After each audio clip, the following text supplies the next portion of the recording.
नमस्कार दोस्तों, स्वागत है एक और नए शानदार वीडियो में। बात करने वाले हैं उत्तर प्रदेश पुलिस भर्ती का फॉर्म कैसे फिल करेंगे। कांस्टेबल की 60,000 से ज्यादा पदों पर जो वैकेंसी निकाली गई है उसका आवेदन कैसे करना है, स्टेप बाय स्टेप मैं आपको जो एक लाइव फॉर्म फिल करके बताने वाला हूं, शुरू से लेकर लास्ट तक, जिसमें हम आपको पेमेंट जमा करने तक का जो है, इसके अलावा पेमेंट जमा करने के बाद जो आपको फोटो, सिग्नेचर और डॉक्यूमेंट्स अपलोड करने हैं उसकी भी संपूर्ण गाइडलाइंस के साथ जो ये वीडियो होने वाला है। वीडियो थोड़ा सा लंबा होगा लेकिन आपको जो पूरी इन्फॉर्मेशन देने वाला है। अगर आप ये वीडियो एक बार देख लेते हैं ना तो आपको दूसरी वीडियो देखने की आवश्यकता नहीं पड़ेगी। फोटो कैसे अपलोड करना है, सिग्नेचर कैसे अपलोड करना है, फोटो का बैकग्राउंड क्या होना चाहिए अकॉर्डिंग टू गाइडलाइंस, नोटिफिकेशन, सारा चीज जो है इस वीडियो में हम कवर करने वाले हैं। तो वीडियो को आप सही से समझिए, बिल्कुल ऑथेंटिक और सरल जानकारी हम आपको बताने वाले हैं। तो देखिए, सबसे पहले आपको इस वेबसाइट पर जाना है। इस वेबसाइट का लिंक आपको डिस्क्रिप्शन बॉक्स में मिल जाएगा या उत्तर प्रदेश पुलिस भर्ती एवं प्रोन्नति बोर्ड की वेबसाइट पे भी आपको मिल जाएगा। यहाँ पे आपको सबसे पहले देखेंगे तो आपको अप्लाई ऑनलाइन का ऑप्शन मिलेगा, आप इस पे क्लिक करेंगे। यहाँ पे बहुत सारे ऑप्शन आपको देखने को मिलते हैं। Important date, vacancy, how to apply, FAQ, technical help अगर चाहिए, मान लीजिए आप पैसा जमा किए और आपका पैसा कट गया लेकिन सक्सेस नहीं हुआ तो आप टेक्निकल हेल्प भी ले सकते हैं, यहाँ पे दिया हुआ है। तो बहुत सारे ऑप्शंस यहाँ पे दिए हुए हैं। तो यहाँ पे देखेंगे तो आपको एक अप्लाई ऑनलाइन का ऑप्शन मिलता है, आप इस पे क्या करेंगे, क्लिक करेंगे। अब यहाँ पे आपको जो है फॉर्म को भरना है अच्छे से। तो पूरी जानकारी को समझते हैं, पूरा प्रोसेस हम बताएंगे, लास्ट तक बताएंगे, बिल्कुल लाइव होगा, कोई आपको PDF के थ्रू नहीं समझाने वाला हूँ, लाइव बताएंगे। देखिए यहाँ पे आपको जो है व्यक्तिगत विवरण अपने बारे में यहाँ पे बताना है। जैसे कि यहाँ पे आपका फर्स्ट नेम है, लास्ट नेम है, तो यहाँ पे आपको जो है बताना इस तरह से। जैसे मान लीजिए आपका नाम दीपक कुमार है, एग्जाम्पल तो दीपक, यहाँ कुमार लिख दिए। यहाँ पे पूरा नाम फिर से लिख देना है, तो दीपक और पूरा नाम कुमार ऐसे लिख देंगे। तो जो भी आपका नाम है अच्छे से लिखेंगे। मान लीजिए किसी का जो है लास्ट नेम नहीं है, ऐसा भी बहुत सारे स्टूडेंट है जिसमें सिर्फ उसका जो है दीपक ही नाम है, अंतिम नाम नहीं, तो अंतिम नाम छोड़ दीजिए, सिर्फ यहाँ दीपक भर दीजिए और यहाँ पे भी आपको दीपक जो है भर देना है ऐसे। तो इस तरह से आपको फॉर्म को भरना है। अगर मान लीजिए किसी का नाम है दीपक कुमार सिंह, तो दीपक यहाँ कुमार और लास्ट नेम में क्या करेंगे, यहाँ पे सिंह लिख देंगे ऐसे, समझ रहे ना। फिर यहाँ पे आपको जो है उस नाम को पूरा लिख देना है। तो ऐसे आपको बताना है, अपना नाम को सही से भरिएगा और जो भी जानकारी भरिएगा कैपिटल लेटर में भरिएगा और जो मैट्रिक का जो मार्कशीट है उसके अकॉर्डिंग भरना है, सारा चीज मैट्रिक के मार्क्स के अकॉर्डिंग। यहाँ डेट ऑफ बर्थ की चॉइस कर लेंगे, तो यहाँ पे आप इजीली डेट ऑफ बर्थ का अपना चॉइस कर लीजिएगा, जो भी आपका डेट ऑफ बर्थ है। इसके यहाँ पे पिताजी का नाम, माताजी का नाम, जेंडर बता देंगे तो इजी है। मोबाइल नंबर, दोबारा मोबाइल नंबर को यहाँ पे कंफर्म कर देना, मतलब यहाँ जो लिखेंगे सेम यहाँ लिख देना है। आधार नंबर अगर आप देना चाहते दीजिए, वरना ये मैंडेटरी नहीं है क्योंकि यहाँ स्टार मार्क्स लगा नहीं है। ईमेल आईडी, दोबारा ईमेल आईडी को कंफर्म करेंगे। यहाँ नेशनलिटी बताएंगे इंडियन। अब बात आती है मेन बात। वीडियो को फ्रेंड्स कंटिन्यू करने से पहले थोड़ा सा आप लोगों को जानकारी देनी थी। अगर आप इस भर्ती परीक्षा की तैयारी करना चाहते हैं और आप कोई किताब की तलाश कर रहे हैं तो मैं आपको रिकमेंड करने वाला हूँ चक्षु प्रकाशन का ये स्टडी गाइड। बहुत ही अच्छी किताब है, चक्षु प्रकाशन के द्वारा उत्तर प्रदेश पुलिस कांस्टेबल भर्ती के लिए बहुत ही अच्छे तरीके से इन्होंने जो ये किताब को बनाया हुआ है। 5 सॉल्व पेपर मिलेंगे 2019-18 याद देख सकते हैं। इसके अलावा 3000 प्लस इसमें जो है बहुविकल्प प्रश्न आपको जो है व्याख्यात्मक हल सहित आपको देखने को मिलेगा। तो बहुत ही अच्छी किताब है। अगर आप इसे लेना चाहते हैं तो लिंक आपको डिस्क्रिप्शन बॉक्स में मिल जाएगा, आप क्लिक करके देख सकते हैं और खरीद सकते हैं। इसके अलावा फ्रेंड्स ना चक्षु प्रकाशन का ना प्रैक्टिस सेट भी आता है। अगर आप प्रैक्टिस सेट भी लेना चाहते हैं तो आप ले सकते हैं। इसमें 8 सॉल्व पेपर आपको प्रीवियस ईयर्स के मिल जाएंगे और 15 प्रैक्टिस सेट मिल जाएंगे। प्रैक्टिस सेट से आपको ये अनुमान लगेगा कि आप जो है कितना तैयारी कर चुके हैं, आपका कितना जो है कॉन्फिडेंस बन चुका है एग्जाम में बैठने के लिए। तो ये आप किताब ले सकते हैं प्रैक्टिस करने के लिए। 2500 से ज्यादा बहुविकल्प प्रश्न आपको जो है व्याख्यात्मक हल सहित आपको दिया गया है। तो ये दोनों किताब मैं आपको प्रेफर करूंगा। अगर आप खरीदना चाहते हैं तो लिंक आपको डिस्क्रिप्शन बॉक्स में मिल जाएगा, आप जो है क्लिक करके देख सकते हैं और जो है खरीद सकते हैं। अब आइए जानते हैं कि कैसे आपको फॉर्म को अप्लाई करना है। तो हमने यहाँ तक आपको जानकारी दे दिया था। अब यहाँ पे सबसे इंपॉर्टेंट बातें हैं, तो यहाँ पे समझिए कि कैसे आपको फॉर्म को भरना है। यहाँ पे मैं दोनों चीज बताऊंगा। अगर आप यूपी से हैं तो कैसे भरेंगे, बिहार से अदर स्टेट से हैं तो कैसे आप फॉर्म भरेंगे। तो पूरा प्रोसेस समझिए, A to Z जानकारी हम आपको बताएंगे। वीडियो लंबा होगा लेकिन आपको पूरी इन्फॉर्मेशन आपको देने वाला हूँ। वीडियो पसंद आ रही तो प्लीज लाइक कर दीजिए, अपने दोस्तों में जरूर शेयर कर दीजिएगा। तो चलिए, यहाँ पे पूछ रहा है कि क्या आप उत्तर प्रदेश के मूल निवासी हैं। अगर आप यूपी के निवासी हैं तो आप यहाँ पे हाँ कर दीजिएगा। और यहाँ आती है कि क्या आप SC ST OBC EWS मतलब इस सब श्रेणी से आप आते हैं और आप जो है रिजर्वेशन क्लेम करना चाहते हैं, आरक्षण का जो है छूट लेना चाहते हैं, लाभ लेना चाहते हैं, तो आप जो है यहाँ पे यस कर दीजिएगा, ठीक है ना। जिसमें जैसे आपकी वैकेंसी में आपको वहां रिजर्वेशन होता है, उम्र में रिजर्वेशन होता है, तो इस तरह कैंडिडेट्स को रिजर्वेशन मिलता है। अगर आप यूपी के निवासी हैं तो अपना यहाँ पे छूट जरूर ले लीजिएगा। तो यहाँ पे यस कर देना। अगर आप यूपी के SC ST OBC EWS या इस तरह कैंडिडेट्स आप हैं, इसमें से किसी भी कैटेगरी से, तो आप यहाँ पे यस कर दीजिएगा। अगर आप मान लीजिए गलती से भी नो कर देते हैं तो आप जनरल में फाइट करने लगेंगे, यानी आपका कैटेगरी अब जनरल यहाँ हो जाएगा। तो इस चीज को विशेष ध्यान देना है यूपी के निवासी को लिए। अगर आप यहाँ पे यस करेंगे तो यहाँ पे आपको निवास प्रमाण पत्र के बारे में जानकारी आपको बताना है। जैसे कि यहाँ पे पूछ रहा है कि आपका निवास प्रमाण पत्र किसके द्वारा इशू किया गया है, तो जिसके भी द्वारा इशू किया गया है आप यहाँ चुनाव कर लेंगे। तो जब आप निवास प्रमाण पत्र बनवाए होंगे ना, तो उसके ऊपर में रहता है कि किसके द्वारा इशू किया गया, या नीचे में साइन रहता है, तो आप देख लीजिएगा। और यहाँ पे आप जो है कब इशू करवाए हुए अपना निवास प्रमाण पत्र, तो ये यहाँ पे आपको चुनाव कर लेना है, जो भी आपका डेट है।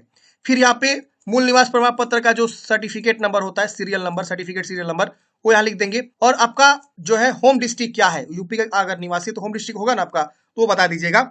निवासी पूछ रहा है, होम डिस्ट्रिक्ट पूछ रहा है आपका। अब बात आती है यहाँ पे कैटेगरी का, तो यहाँ पे आपको देखिए आएगा कैटेगरी का, आप SC ST हैं क्या है। मान लीजिए हम यहाँ पे SC चूज किए, ST चूज किए, OBC चूज किए या EWS चूज किए। अगर आप जनरल चूज करेंगे तो यहाँ पे जो है ना आपका यहाँ पे जो है जाति प्रमाण पत्र के बारे में जानकारी नहीं पूछेगा। यहाँ देखिए मूल निवास प्रमाण पत्र वाला ही जानकारी है, बाकी सब हट गया। अगर हम यहाँ पे मान लीजिए जनरल हटा के SC चूज करते हैं तो SC के लिए अपना कैटेगरी सर्टिफिकेट यहाँ पे देना होगा, यानी SC का प्रमाण पत्र कि हाँ आप SC हैं। तो यहाँ पे आपको वही बताना कि किसके द्वारा आपने बनवाया हुआ है SC सर्टिफिकेट, और इशू डेट और सर्टिफिकेट नंबर, और यहाँ पे आपको जो है उसका आवेदन संख्या एक्स्ट्रा मांग दिया है तो ये आपको भर देना है। अब आवेदन संख्या मैंडेटरी भी नहीं है, आप इसे छोड़ भी सकते हैं। यहाँ 3 ही ऑप्शन को भर सकते हैं, अगर है तो भरिए वरना छोड़ दीजिए। अगर मान लीजिए आप OBC से हैं तो अपना OBC जो क्रीमी लेयर सर्टिफिकेट होता है ना, वो आप यहाँ पे जरूर जो है देंगे, क्रीमी लेयर, ध्यान रहे। तो ये चीज आपको यहाँ पे बताना है। अगर आप EWS हैं तो अपना EWS का सर्टिफिकेट यहाँ पे आपको बतानी है, तो जिसके द्वारा बनाया है सेम वही यहाँ पे जानकारी आपको भर देना है। अगर आप जनरल है तो ये आपका हट जाएगा, यहाँ पे वो ऑप्शन आएगा ही नहीं। समझ में आ गया। अब यहाँ पे स्वतंत्र सेनानी के आश्रित हैं तो आप हाँ करेंगे, और उसके बारे में सर्टिफिकेट किसके द्वारा बनवाया हुआ, उसका सर्टिफिकेट, सीरियल नंबर, कब बनवाया, यहाँ पे नहीं है तो नो कर देंगे। अब क्या आप उत्तर प्रदेश राज्य के कर्मचारी और उसके पास आवश्यक प्रमाण पत्र है, मतलब क्या कि आप अगर उत्तर प्रदेश कर्मचारी है और आपके पास आवश्यक प्रमाण पत्र है तो हाँ करेंगे, और नहीं है तो नो करेंगे। क्या आप होम गार्ड में न्यूनतम 3 वर्ष की सेवा की अगर की है तो हाँ करिए, वरना यहाँ पे नो करेंगे। क्या भूतपूर्व सैनिक अगर है तो हाँ करेंगे, वरना यहाँ पे नो करेंगे। तो ये रह गया उत्तर प्रदेश के निवासी के लिए। बाकी यहाँ पे क्वालिफिकेशन की जानकारी भरना है। सपोज आप यूपी के निवासी नहीं है तो आप यहाँ नो करेंगे, तो ये देखिएगा आपका अधिवास का राज्य पूछेगा, डोमिसाइल स्टेट, तो आप यहाँ पे चूज कर लेंगे। कैटेगरी आपका जनरल हो जाएगा, भले आप किसी भी कैटेगरी से आ रहे हो तो क्या हुआ, आपका कैटेगरी यहाँ पे जनरल हो जाएगा। आप अदर स्टेट से अगर आप फॉर्म भर रहे हैं तो समझ में आ गया। तो इतना आपको मैंने समझा दिया कि अगर आप यूपी के निवासी तो कैसे भरेंगे और अदर स्टेट के तो कैसे भरेंगे। अब यहाँ पे आपको बताना है क्वालिफिकेशन की जानकारी। तो यहाँ पे आपको जो है ना बोर्ड का नाम लिखना है कि कौन से बोर्ड से आप पास आउट किए हैं। जो भी आपका बोर्ड है, यूपी बोर्ड तो UP board, Bihar board, CBSE जो भी है। यहाँ पे उत्तीर्ण जो है आपका महीना और वर्ष तो आपके मार्कशीट पे होगा ही, तो यहाँ पे अपना जो है मंथ और ईयर यहाँ पे कंफर्म करेंगे कि आप मैट्रिक कब उत्तीर्ण हुए हैं। यहाँ पे रिजल्ट पास होगा, रोल नंबर लिख दीजिएगा, और यहाँ सर्टिफिकेट नंबर या मार्कशीट का सीरियल नंबर, दोनों में से कोई एक लिखना है। तो आप दोनों में से कोई यहाँ पे जो है लिख सकते हैं। आपके जो मार्कशीट होता है ना, उसके कॉर्नर पे रहता है सीरियल नंबर या मार्कशीट नंबर या सर्टिफिकेट नंबर, तो आप यहाँ पे दे दीजिएगा। अब यहाँ आता है इंटरमीडिएट की जानकारी। तो इंटरमीडिएट की जानकारी यहाँ पे देंगे, जैसे कि यहाँ पे बोर्ड का नाम, उसके वजह से पासिंग ईयर और डेट, और यहाँ पे आपका जो है पास, और यहाँ पे आपका रोल नंबर, और उसी तरह से मार्कशीट सीरियल नंबर, तो ये आप भर लीजिएगा। अब आता है कि क्या आपने DEO ACC या NIE-LIT से कंप्यूटर में O लेवल प्रमाण पत्र प्राप्त किया है, तो आप यहाँ पे यस कर देंगे, और उसका सर्टिफिकेट, इशूइंग अथॉरिटी और इशूइंग डेट, कब आपने सर्टिफिकेट इशू करवाया हुआ है, और सीरियल नंबर, मतलब कंप्यूटर का सर्टिफिकेट O लेवल वाला आपके पास है तो आप बता दीजिएगा। नहीं है तो आप इसे नो कर देंगे, सिंपल। अब यहाँ पूछ रहा है कि क्या आपने 2 साल की न्यूनतम अवधि के लिए प्रादेशिक सेना में काम किया है। टेरिटोरियल आर्मी में अगर आप काम किए 2 साल का तो आप यहाँ पे हाँ करेंगे, और अपने बारे में बता देंगे, certificate issue date, certificate issue तिथि, इशूइंग अथॉरिटी, ये सब सर्टिफिकेट नंबर। नहीं तो नो करेंगे। क्या आप अपने राष्ट्रीय कैडेट कोर यानी NCC B सर्टिफिकेट आपके पास है, अगर है तो हाँ करेंगे, और उसकी जानकारी यहाँ पे दे देंगे। इससे क्या होगा ना, अगर इस तरह के कैंडिडेट्स आप हैं तो जरूर भरिएगा, हाँ करके जानकारी दीजिएगा, क्योंकि आगे चल के छूट मिल जाता है। नहीं तो नो कर दीजिएगा। अब यहाँ आता है एड्रेस। देखिए, जब भी आप फॉर्म भरते हैं ना, कोई भी दुनिया का फॉर्म भर लीजिए गवर्नमेंट वाला, आपको 2 एड्रेस भरना होता है। एक होता है प्रेजेंट एड्रेस, जिसको हम कोरेस्पोंडेंस एड्रेस भी बोलते हैं। दूसरा होता है परमानेंट एड्रेस। तो मान लीजिए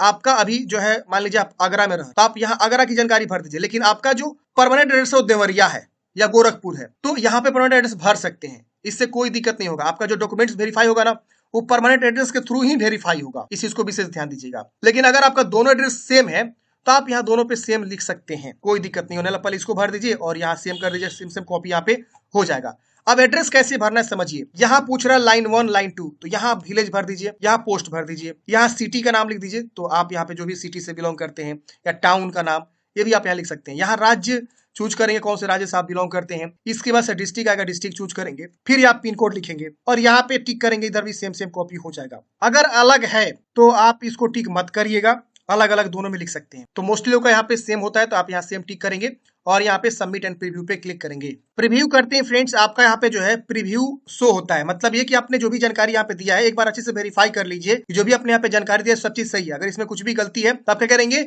सबमिट यहाँ पे नहीं करेंगे, यहाँ पे एडिट करेंगे। अगर नहीं गलती है तो इन सबको क्या करेंगे, टिक कर देंगे कि हाँ ये सारा चीज जो है मेरा सही है। सबको यहाँ पे टिक कर देना इस तरह से, और उसके बाद इस कैप्चा कोड को भर के सबमिट एंड नेक्स्ट पे क्लिक करना है। ओटीपी एक्टिवेशन भी आगे करना है, तो हम इस पे क्लिक करते हैं, सबमिट करते हैं। फ्रेंड्स आपका यहाँ पे रजिस्टर नंबर मिल जाता है, आप इसे नोट जरूर कर लेंगे। आपके मोबाइल पे एसएमएस आता है और तुरंत जो है ओटीपी भी आता है। तो आप क्या करेंगे, अपने मोबाइल को चेक करेंगे और आपका यहाँ पे जो है प्राइमरीली रजिस्ट्रेशन यहाँ पे हो चुका है। अब हम यहाँ पे एक्टिवेट थ्रू ओटीपी पे क्लिक करेंगे, तो आपको आईडी एक्टिवेट करना होगा। तो हम क्या करेंगे, इस पे क्लिक करेंगे। अब यहाँ पे जो हमको रजिस्टर नंबर मिला है उसे हम यहाँ लिखेंगे और उसके बाद से हम यहाँ पे डेट ऑफ बर्थ लिखेंगे, ओटीपी जो हमको प्राप्त हुआ है उसे लिखेंगे और यहाँ पे जो है कैप्चा कोड भरेंगे और एक्टिवेट पे क्लिक करेंगे ना, तब जाके आपका जो है रजिस्ट्रेशन यहाँ पे एक्टिवेट होने वाला है। तो ओटीपी आपको मिल गया होगा, एक एसएमएस भी आ गया होगा। आप अपने मोबाइल नंबर को चेक करें, उसमें आपका रजिस्ट्रेशन नंबर भी होता है और ओटीपी भी होता है। तो आप इसको क्या करेंगे, एक्टिवेट करेंगे। एक्टिवेट पे क्लिक करते ही जो रजिस्ट्रेशन इज एक्टिवेटेड लिख देगा, now you can be redirect to the login page. अब आपको लॉगिन पेज पे रीडायरेक्ट किया जाएगा। आपका आईडी एक्टिवेट हो चुका है, रजिस्ट्रेशन एक्टिवेट हो चुका है, आपको ओके कर देना है।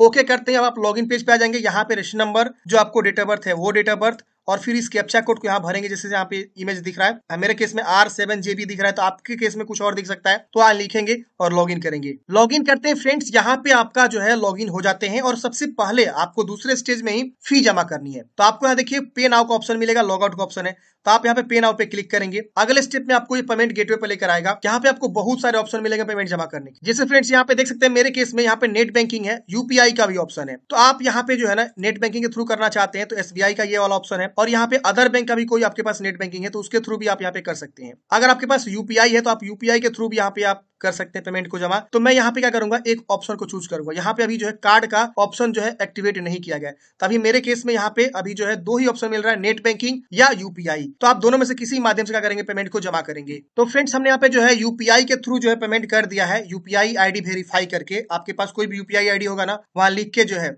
आप अपना जो है पेमेंट कंप्लीट करेंगे और आपके फोन पे या गूगल पे जहां भी होगा वहां आएगा कि आप एक्टिवेट मतलब पेमेंट ऑथराइज करिए। देखिए मेरा हो गया। देखिए पेमेंट होते ही यहाँ पे जो है आप देखेंगे तो आपका यहाँ पे फोटोग्राफ, सिग्नेचर और डॉक्यूमेंट्स अपलोड करना है। तो ये इंपोर्टेंट जो है चीजें आप यहाँ समझेंगे। फोटो सिग्नेचर का गाइडलाइंस क्या है, इसके अलावा जो डॉक्यूमेंट्स अटैच करने हैं उसमें आपको क्या अपलोड करना है, सर्टिफिकेट करना है कि मार्कशीट अपलोड करना है, ये बहुत सारे आपके क्वेश्चन हो सकते हैं। जाति प्रमाण पत्र भी अपलोड करना है, डोमिसाइल भी अपलोड करना है। और मैंने यहाँ पे कंप्यूटर के बारे में जानकारी दिया कि हाँ मैंने कंप्यूटर का O लेवल सर्टिफिकेट हासिल किया है, तो हमसे कंप्यूटर का सर्टिफिकेट प्रमाण पत्र यहाँ पे मांग रहा है। और यहाँ पे आप जो है जेपीजी ही फॉर्मेट में सारा जो डॉक्यूमेंट्स को अपलोड करना है, कोई पीडीएफ यहाँ पे फाइल नहीं मांगी जा रही है। सारा चीज समझ लीजिए, फोटो से लेकर डॉक्यूमेंट सारा चीज। अब देखिए फोटोग्राफ का जो गाइडलाइंस है वो नोटिफिकेशन में ऑलरेडी यहाँ पे दिया हुआ है। मैं आपको दिखाना चाहूंगा नोटिफिकेशन के पेज नंबर 15 पे आएंगे तो यहाँ पे फोटोग्राफ हस्ताक्षर का गाइडलाइंस दिया हुआ है। यहाँ पे जो है आपका कलर पासपोर्ट साइज फोटोग्राफ होना चाहिए, 20 से 50 केबी के बीच में होना चाहिए। यहाँ पे चीज दिया हुआ है। और यहाँ पे देखेंगे तो यहाँ पे कुछ गाइडलाइंस दिया हुआ है कि आपका फोटोग्राफ कैसा होना चाहिए। यहाँ पे बोल रहा है कि सेवारत अभ्यर्थियों का फोटो में कोई वर्दी धारित फोटो नहीं होना चाहिए, इस चीज का विशेष ध्यान देंगे। इसके बाद से 6 महीने के भीतर का होना चाहिए फोटोग्राफ। चेहरे पे कोई जो है टुकड़ा ये सब नहीं होना चाहिए। आपका जो है सफेद और हल्के रंग की जो बैकग्राउंड होती है ना वो आपको लगाना है, तो सफेद बैकग्राउंड का ही फोटोग्राफ अपलोड करिएगा जो बेहतर रहेगा। यहाँ पे लिखा हुआ गाइडलाइंस में आप देख लीजिएगा।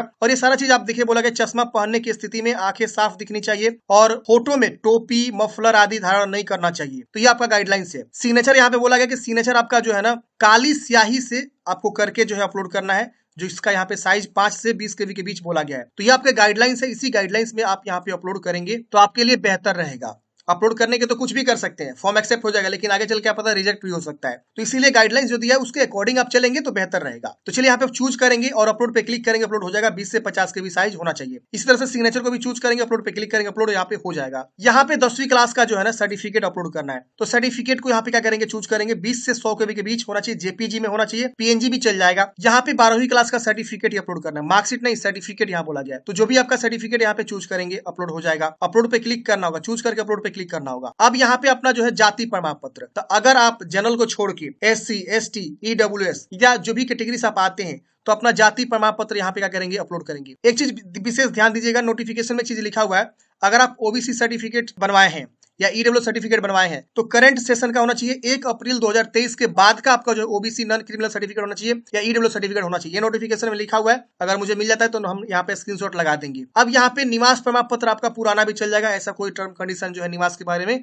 नहीं लिखा गया है, तो उसका यहाँ पे जो है आप पुराना वाली लगा सकते हैं। लेकिन मैं रिकमेंड करूंगा कि जाति निवास दोनों आप बनवा लीजिए। जब एक ही साथ बनवा रहे हैं तो एक ही साथ दोनों आप बनवा लीजिए, लेटेस्ट ही बनवा लीजिए, हाल ही का बनवा लीजिए। तो आप उसको जो है क्या करेंगे, यहाँ पे चूज करके अपलोड करेंगे। अब यहाँ पे जो आप कंप्यूटर या अगर आप एनसीसी सर्टिफिकेट बताए हैं कि हाँ मेरे पास है, तो आप यहाँ पे उसकी सर्टिफिकेट को यहाँ पे अटैच करेंगे और उसके बाद यहाँ पे फाइनल सबमिट एंड नेक्स्ट पे क्लिक करेंगे। सेव एंड नेक्स्ट करते हैं। यहाँ पे आप देखेंगे तो आपका फॉर्म जो है फाइनल सबमिट हो जाता है। यहाँ पे लिखा जाता है कि आपका सक्सेसफुली कंप्लीट हो चुका है और आपको यहाँ लिखा था wish you all the best. अब आपका जो है यहाँ पे प्रिंट करने का ऑप्शन मिलता है, आप इस पे क्लिक करके जो है आप अपना प्रिंट आउट यहाँ पे हार्ड कॉपी निकाल लेंगे। तो ये सब प्रिंट आउट निकाल के हार्ड कॉपी अपने पास सुरक्षित यहाँ पे रख लीजिएगा, फ्यूचर में हमेशा काम आने वाला है। अब हम समझते हैं कि अगर मान लीजिए आपका ओटीपी एक्टिवेट नहीं हुआ तो आप यहाँ पे होम पेज पे ना ओटीपी एक्टिवेट पे क्लिक करके यहाँ पे रजिस्टर नंबर ओटीपी लिख के यहाँ पे जो है आप एक्टिवेट कर सकते हैं। अगर मान लीजिए आप यहाँ पे जो है लॉगिन करना चाहते हैं तो यहीं पे आपको लॉगिन का भी सेक्शन मिलेगा। देखिए यहाँ पे कैंडिडेट्स लॉगिन है, प्रिंट एप्लीकेशन, अगर आप प्रिंट करना चाहते हो तो प्रिंट भी कर सकते हैं, फॉरवर्ड करना चाहते हैं रजिस्टर को तो फॉरवर्ड भी कर सकते हैं। तो यहाँ पे बहुत सारे ऑप्शन आपको देखने को मिल जाते हैं, आप जो भी करना चाहते हैं कर सकते हैं। तो आई होप फ्रेंड्स आपको समझ में आया होगा यूपी पुलिस कांस्टेबल का कैसे आपको फॉर्म को अप्लाई करना है। आपके मन में थोड़ा सा भी डाउट है, कमेंट है, आप बेझिझक कमेंट बॉक्स में पूछिएगा। और वीडियो अच्छा लगा तो प्लीज लाइक करिएगा, क्योंकि आपका एक लाइक हमें बहुत ज्यादा मोटिवेट करता है और भी इसी तरह का वीडियो लाने के लिए। बहुत मेहनत लगता है वीडियो बनाने में, प्लीज एक लाइक कर दीजिए और अपने दोस्तों को भी जरूर शेयर कर दीजिए